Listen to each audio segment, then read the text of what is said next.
hampir hampir apa namanya putus asa gitu, dimana kemudian buku kok seperti ini gitu, apa adanya penolakan dan seterusnya, sehingga kemudian membuat permodalan kita juga jadi cukup terganggu sih gitu. Tapi saya tidak apa namanya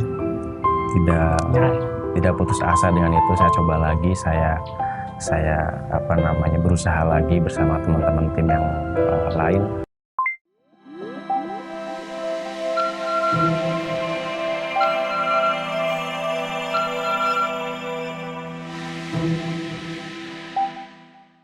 Halo teman-teman, kami sedang ada di Sira Media nih. Kami dari Bisnis Hack sekarang lagi main nih sama CEO-nya Sira Media. Yeah. Nah, apa sih Sira Media itu? Nah, siapa sih mas-mas ganteng yang ada di sebelah saya nih? Kita coba ya ulik-ulik. Nah, oke, Mas Cahyo. Ya. Mas Cahyo, tolong perkenalkan diri Mas Cahyo ini siapa? Lalu ini bisnisnya bisnis apa? Oke. Jadi perkenalkan teman-teman, nama saya Cahyo, kerap disapa Cahyo Satria. Untuk bisnisnya, kebetulan saya memulai bisnis penerbitan buku. Nah, seperti banyak dilihat nih di sini ya, ada banyak buku-buku. Di dalam masih banyak lagi ya, Mas? Masih banyak lagi. Tapi ada tenang. Masih banyak lagi. Jadi Sira Media sendiri adalah salah satu penerbitan buku di Jogja yang mempunyai beberapa imprint. Jadi mungkin teman-teman pernah baca buku tapi penerbitnya bukan Sira Media misalnya, itu bisa jadi bagian dari Sira Media juga. Karena ini ada beberapa imprint, saya lupa ada 6 imprint kayaknya, ada 6 imprint. Jadi ada Sira Media, imprint kedua Second Hope namanya, imprint ketiga itu Media Firdaus, itu untuk khusus buku-buku agama.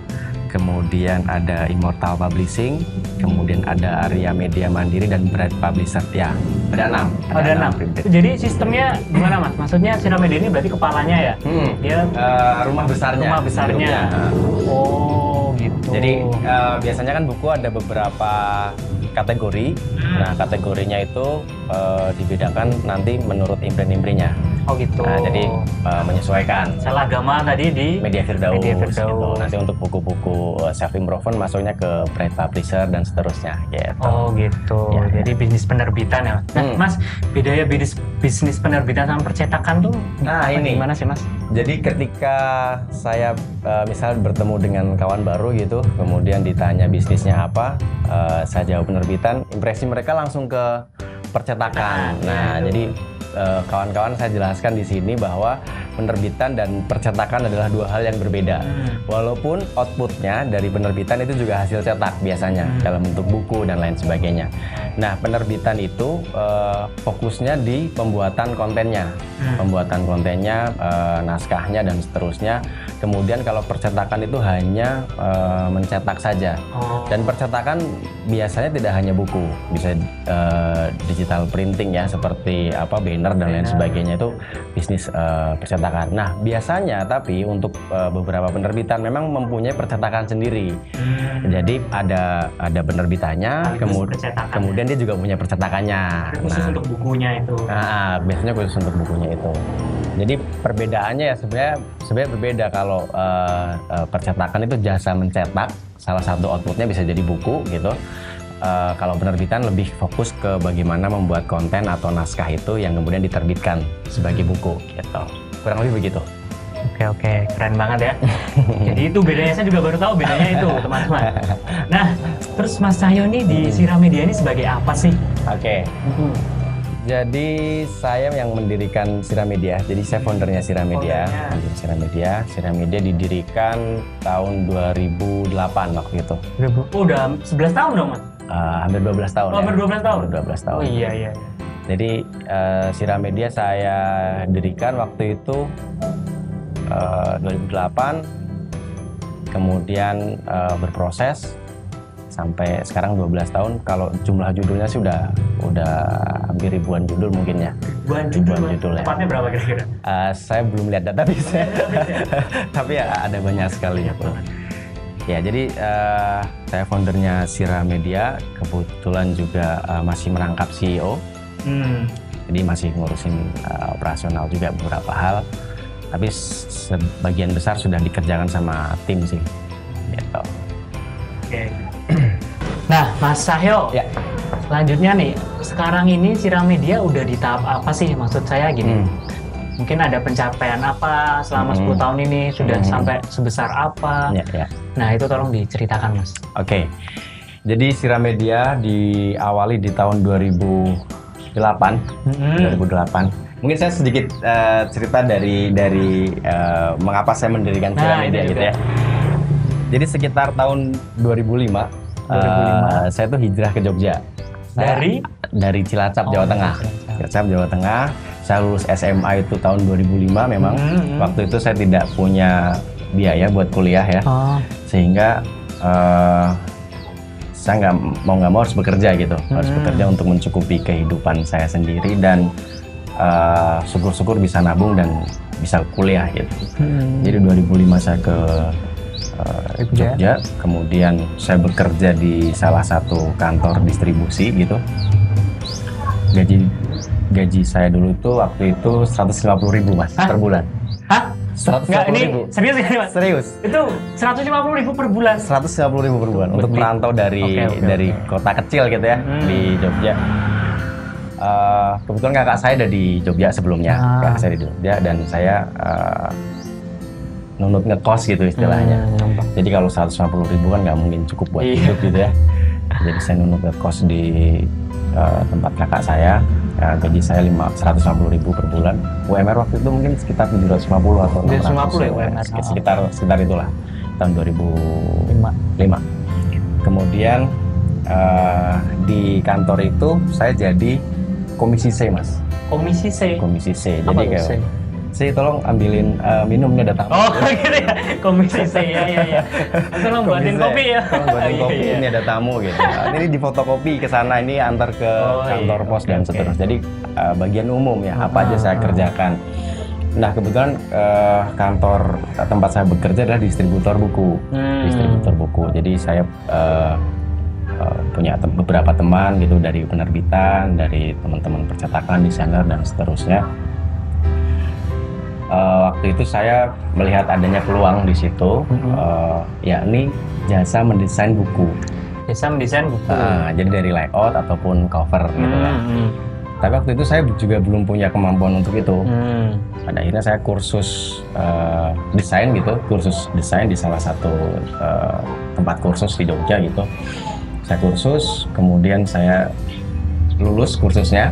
Dan saya bisa lah ya, bisa nih ngedesain nih, bisa bikin cover nih, bisa nge-layout buku dan seterusnya. Lantas pertanyaan selanjutnya, siapa yang bakalan mempercayakan naskahnya untuk saya layout gitu kan? Saya belum punya klien penerbitan dan seterusnya yang bisa memakai jasa saya gitu, karena saya juga belum pernah mendesain buku yang jadi gitu kan. Nah pada akhirnya karena nggak ada korban dalam tanda kutip untuk saya layout dan desain gitu bukunya, pada akhirnya saya bikin sendiri. Jadi naskah-naskah saya sendiri gitu. Bikin buku sendiri. Saya terbitkan sendiri, saya layout sendiri, saya desain covernya sendiri, saya distribusikan sendiri, saya packing dan antar-antar buku jualin sendiri. Apa tuh judul buku pertamanya Mas? Judul buku pertamanya itu Paradise of Love. Paradise of Love. Jadi surga cinta gitu istilahnya. Jadi kumpulan-kumpulan syair gitu sih. Waktu itu orang-orang masih gemar SMS pakai syair-syair cinta gitu ya, pendek-pendek gitu kan. Benar. Kalau sekarang caption Instagram ya. Dulu masih SMS. Jadi 2008 dicetak buku itu dan alhamdulillah punya respon yang baik gitu. Jadi dicetak ulang beberapa kali. Dan uang hasil dari cetakan itu saya gulungkan lagi untuk buku selanjutnya dan buku selanjutnya gitu. Nah waktu itu juga memulai penerbitan ini agak dilematis ya, karena tuh saya punya cita-cita Mas. Cita-citanya sangat sederhana. Apa? Saya pengen punya motor Astrea Grand. Astrea Grand, zaman semono gitu ya Mas. Astrea Grand second gitu. Harga itu sekitar 4 sampai 5 jutaan lah. Itu cita-cita besar saya. Saya dengan gaji 150.000 gitu ya, 150.000. Nabung berapa bulan gitu? Pengen nabung. Saya pengen beli Astrea Grand second sekitar 4 juta atau 5 juta harganya. Nah uang itu kekumpul, saya tadi cerita mendesain layout buku dan seterusnya. Saya agak dilematis nih antara saya mewujudkan cita-cita saya membeli Astrea Grand dengan 4 juta sampai 5 juta itu atau mencetak buku gitu kan. Nah pada akhirnya saya putuskan waktu itu untuk menunda mimpi saya dengan membuat Siramedia. Jadi modalnya Siramedia ya 5 juta itu. 5 juta modalnya? 5 juta tahun 2008. 5 juta. Oke. Bermodal itu saya nggak punya motor dulu, nggak apa-apa gitu, minjem motor kantor waktu itu. Modal itu saya pakai untuk mencetak buku di tahun 2005. Jadi modalnya Siramedia awal ya 5 juta itu. Nyetak buku itu tapi belum ada nama Siramedia saat itu. Sudah pakai Siramedia. Sudah pakai Siramedia dan kebetulan di tempat saya bekerja di distributor itu saya menitipkan buku saya juga di situ dan diedarkan ke seluruh Indonesia gitu. Ada di Gramedia, Togamas dan toko-toko buku jaringan yang lainnya. Itu cukup membantu saya dalam perputaran modal saya sih. Walaupun waktu itu juga tidak ada suntikan dana dari manapun ya, mau pinjem bank tidak mungkin karena tidak punya aset apapun gitu. Pinjem teman, keluarga dan kerabat-kerabat yang lain kayak juga nggak mungkin. Jadi memang benar-benar dari nol banget gitu, dari modal yang ada dan sederhana itu gitu. Kenapa kok berpikir ini Mas? Jadi pengusaha ya? Kenapa kok dulu berpikir jadi pengusaha, nggak mikir jadi udahlah pokoknya kerja aja lah seumur hidup nanti tinggal dan lain sebagainya. Kenapa kok ada itu loh? Kepikiran jadi entrepreneur gitu ya? Kenapa kok bisa sampai situ? Jadi awalnya saya nggak kepikiran jadi pengusaha gitu. Sebenarnya nggak pernah kepikiran jadi pengusaha, tapi setelah saya bekerja sekian lama kok gini-gini aja gitu ya, kok nggak ada tantangannya gitu. Sama ketika kita mau mencapai titik tertentu gitu ya dalam hal finansial misalnya, itu kok rasanya agak sulit kita capai ketika kita menjadi karyawan aja gitu. Nah, kemudian di tempat saya bekerja itu membolehkan karyawannya itu untuk punya usaha. Nah, saya bersyukur banget saya ada di situ. Gitu. Dan memulai Siramedia sendiri dulu awalnya juga tidak langsung happy gitu ya. Karena di proses-proses awal itu juga ada kayak kita kirim ke Balikpapan. Kita kirim, ongkos kirimnya itu 750.000 sekian gitu. Terus omsetnya, karena kita kan konsinyasi ya, titip jual, omsetnya tuh cuman 250.000 atau berapa gitu. 250.000 gitu ya. Kirimnya 700. Jadi memang mengawalinya ya memang tidak langsung begitu saja gitu. Oh gitu. Itu. Oke Mas, itu pernah sempat nggak sih ada penolakan gitu dari lingkungan atau dari keluarga lah? Kenapa sih kamu harus membangunin, kenapa nggak itu aja lah, udah kerja aja lah atau udah? Iya. Kalau penolakan sebenarnya nggak penolakan juga sih, tapi tidak adanya support gitu ya terhadap bisnis. Karena bisnis ini juga mereka akan sangat awam gitu. Duh ngapain gitu bisnis penerbitan ki opo gitu kan, terus opo iso bati gitu, apa bisa mendapatkan untung dari bisnis ini gitu. Nyatanya ya alhamdulillah gitu. Sekarang sudah punya kantor sendiri, sudah ada karyawan, ada tim gitu yang bantu di penerbitan, dan adalah beberapa aset yang bisa terkumpul dari usaha ini gitu. Oke, nah Mas, pernah nggak sih atau punya nggak satu kisah yang menurut Mas Cahyo ini paling sedih di saat membangun ini kerajaan bisnis Siramedia ini? Paling sedih dan di situ Pak merasa paling, aduh kayaknya aku nggak bisa lanjut atau aku down banget gitu, pernah nggak? Kalau kisah sedih sebenarnya pasti ada ya. Bisnis pasti ada tantangannya masing-masing ya. Tapi kalau kisah yang paling sedih gitu sih, misalnya dulu kita pernah bikin buku gitu dengan biaya yang tidak kecil gitu ya. Dan bukunya itu ditolak oleh toko. Kenapa ditolak? Jadi banyak faktor lah di situ. Memang toko punya kebijakan ya, punya kebijakan, dan bukunya ditolak dan akhirnya menumpuk, returnya banyak sekali gitu ya. Dan hampir rugi sih sebenarnya, hampir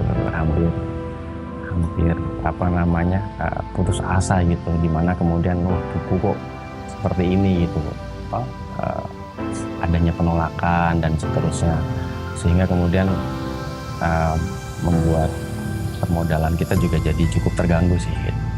Tapi saya tidak tidak putus asa dengan itu. Saya coba lagi, saya berusaha lagi bersama teman-teman tim yang lain. Sampai akhirnya sih kita bisa survive sampai saat ini gitu sih.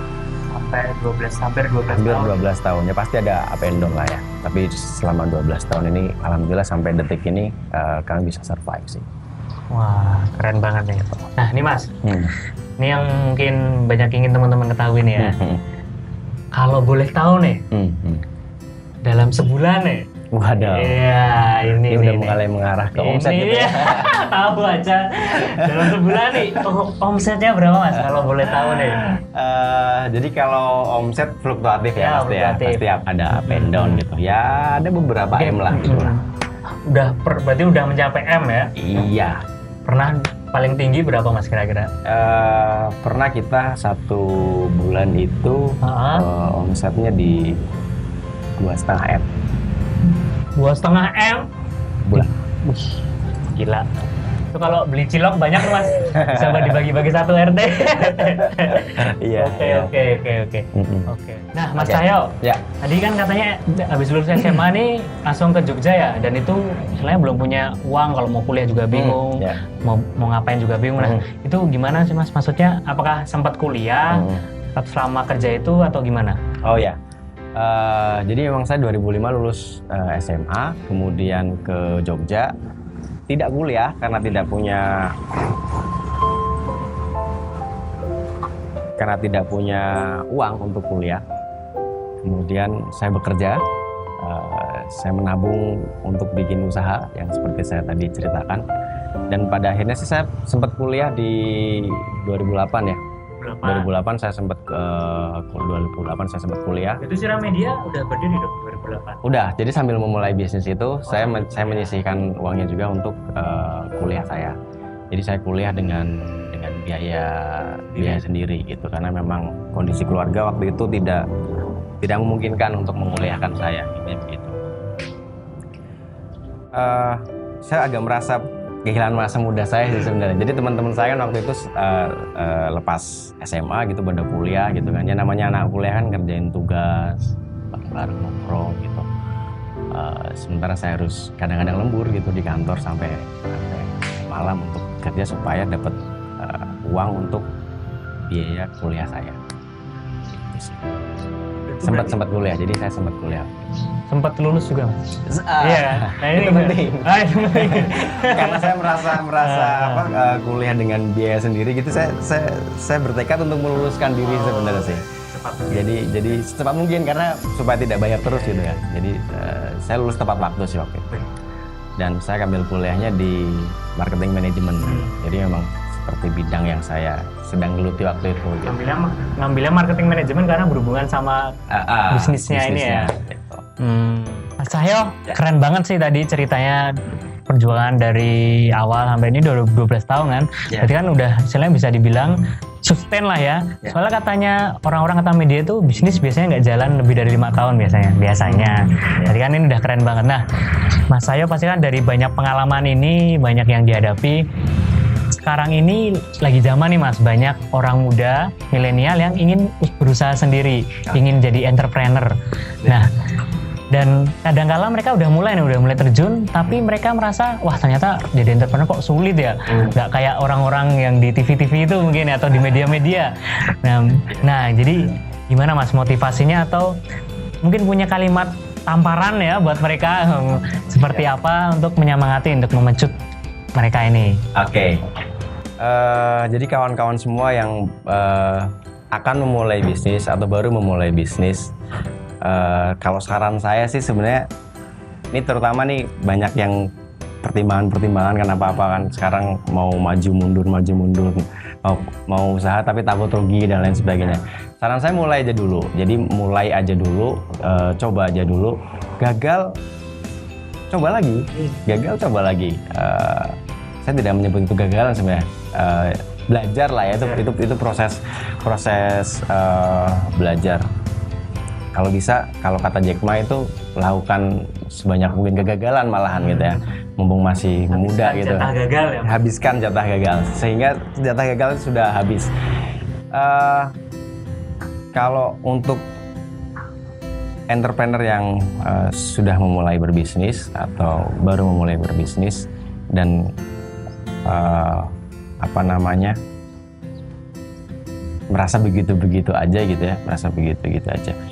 Gini, saya mungkin punya saran ke teman-teman bahwa kalau kita pengen maju sebenarnya itu perbaiki lingkungan kita dulu deh. Karena kita dimulai dari lingkungan kita sebenarnya. Jadi kalau pengen sukses, pengen maju gitu bisnisnya, ya bergaulah dengan entrepreneur yang sukses, bergurulah dengan master yang sudah sukses. Jadi mulai dari situ aja dulu gitu. Jadi perbaiki lingkungan tempat kawan-kawan itu ada bergaul gitu ya. Jadi dari situ kayaknya harusnya sih ada perbaikan mulai dari mindset-nya, terus belajar dari bagaimana mereka mengelola SDM-nya dan seterusnya. Karena ada yang menyebutkan bahwa 5 kawan terdekat Anda adalah Anda 5 tahun ke depan. Gitu. Jadi mungkin bisa dimulai dari situ. Atau mungkin main-main ke bisnis hack gitu ya, banyak entrepreneur sukses di sana. Gitu. Baca buku, oh ya jangan lupa baca buku. Jadi ilmu bisa didapatkan di mana aja, dari seminar, ikut pelatihan, baca buku sekalipun gitu. Tapi yang terpenting dari semuanya adalah bagaimana kita istiqomah menjalankan apa yang kita dapatkan dari buku, dari seminar-seminar dan lain-lain. Satu kuncinya kalau mau sukses dalam berbisnis adalah konsistensi, itu sih.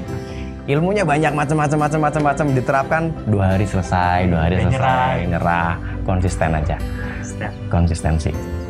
Itu yang mungkin perlu saya sampaikan ke teman-teman entrepreneur muda, bahwa jangan cepat menyerah dan konsistensi adalah, karena milenial kadang-kadang tuh mut-mutan gitu kan. Kadang semangat berbisnis, habis itu 3 hari kok nggak ada yang beli produknya gitu, ngelokro gitu kan. Jadi harus tahan banting lah, punya mental yang kuat dan konsisten. Mungkin itu sih kunci sukses bisnis salah satunya ya, selain dari banyak hal yang mungkin bisa teman-teman dapatkan di buku, di pelatihan dan lain-lain. Itu Mas Hugo. Keren banget Mas Hel, terima kasih banyak telah bersedia menjamu kami ya, tim Bisnis Hack main ke sini. Terima kasih banyak, kami doakan selalu sukses terus bisnisnya, semoga makin maju dan makin menginspirasi banyak orang. Terima kasih. Dan jangan lupa baca buku yang banyak ya. Baca buku. Paling penting nih salah satunya ya. Benar. Oke, terima kasih Mas Cahyo. Terima kasih Mas Hugo. Semoga sukses terus Sira Media. Bye bye. Bye.